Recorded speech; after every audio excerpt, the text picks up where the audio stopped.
ได้ไปหาเพราะว่ายากงานที่ทำบ่ได้ใจดำยังกึดน้ำตัวน้องคือเก่าบ่ได้เปลี่ยนไปหัวใจอ้ายยังห่วงเจ้า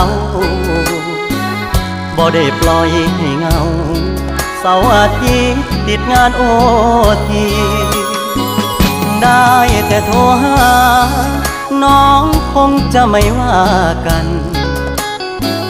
บอกเคยเปลี่ยนพันสัญญาหากมันคนดีบ่ได้กักมีกิ๊ก